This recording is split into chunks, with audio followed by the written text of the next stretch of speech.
Alright, so here's a little update on the clutch assembly is done completely.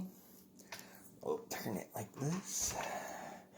So you can see, locked up. So a lot of people didn't think this was going to work, but you can see it pushes these perfect. It's really not that bad.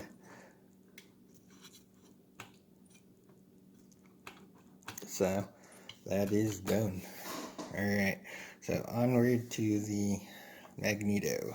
So I started out by cutting 2 nylon round discs out, and I'll show you what these are for in a minute.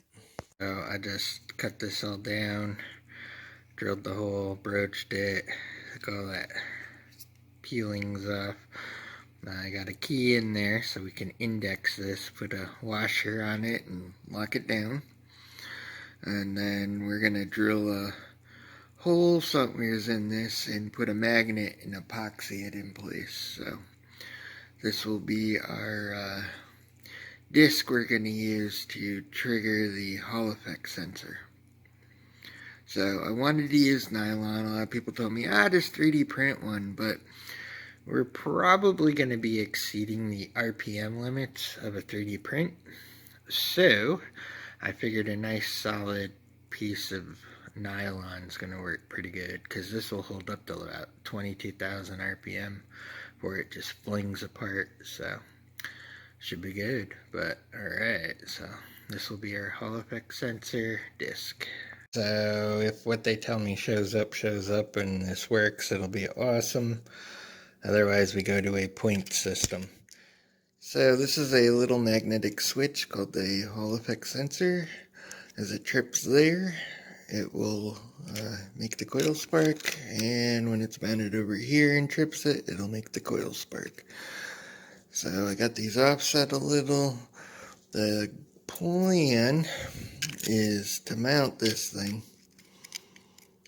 be able to move it ever so slightly with this to change the timing a little bit, because it should be pretty close where it's at, and then we'll epoxy it in place so that it can't move.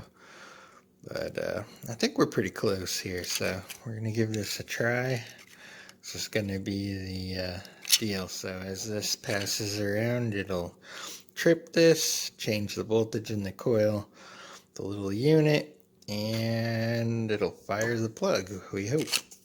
So if not, plan B is going to be another one of these with a copper disc and 2 points on the copper disc with a brush, so that it'll fire at certain points. So we'll do something like that, or can make a mechanical one where it just has a pin coming out of it with 2 switches that'll trigger that way. So I'm not really sure yet how this is all going to work. The coils I have coming are 6 or 12 volt DC.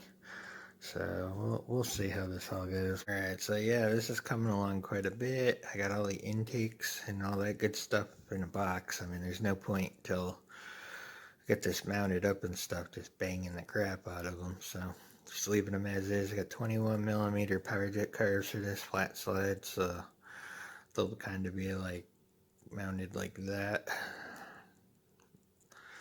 And then I got a bracket to go on here for the bike. It's a CNC mount. It's going to go down to that. We'll show you how that goes in a little bit. But the clutch here is all done. All that's set. I'm going to try the magnetic switch setup in this first, see how that all plays out. If it works, we're going to go with it. If not, we're going to go with the points. But here's where we're at.